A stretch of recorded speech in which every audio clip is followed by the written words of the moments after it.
পাশে বাইরে দাঁড়ায় আছেন, কষ্ট করে লাভ কি? জায়গা তো অনেক ফাঁকা, বসে পড়ি। দাঁড়ায় থাকলে দেখেন খালি জায়গা ফাঁকা আছে, শয়তানে আসা টুকা দেখার জায়গা অনেক রাত হয়ে গেছে, ফজর নামাজ তো বলো লাগবে। আসলে তো শয়তান কই যাচ্ছে, ফজর নামাজ তো পড়বি জায়গা। এখন ঘরে যে এমন ঘুম পারো, ফজর নামাজ বাদ দিয়ে সকাল 8টার সময় উঠে বসে। এই জন্য খালি জায়গাগুলো পূরণ করে বসি। এক লোক রাস্তাতে যাইতেছে, তার পরিবার নাই। আল্লাহ চাই, আল্লাহ একটা সন্তান দাও। আল্লাহ তাআলা তার দোয়া কবুল করে নিছেন, আল্লাহ একটা সন্তান দিছে। শয়তান সন্তান নেওয়ার পর স্বপ্নে দেখতেছে, শয়তান বলতেছে তোর পুরারে গেলাম। ভাবে কয় আমার একটাই সন্তান, মায়েরা আলাইলাম কি করবো? এখন শয়তান কইতেছে যারা তোর পুরার মার না এক সত্যি। কি সত্য? শয়তান টাকা দিতে হবে। শয়তান খুঁজে পাবো নাকি?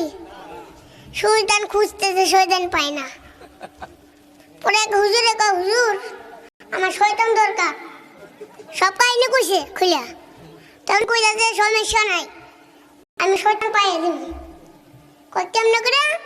আজকে আমাদের খানে আমার এই মসজিদে মাহফিলের একটি সভা মতো তুমি থাকলে বুঝতে পারবে। এখন লোকটা দাঁড়াইছে, কি রে? কই দেখা ওয়াজ না শুনে আখিরে মোনাজাত না করে যে যায় ওইটাই শয়তান।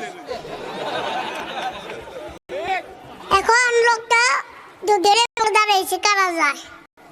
মাঝখানে একটা লোক কইতাছে বন্ধু আই জায়গা কদিন একটু হই না যায়। কই আমি গেলাম, তুই থাক। কই না চল জায়গা।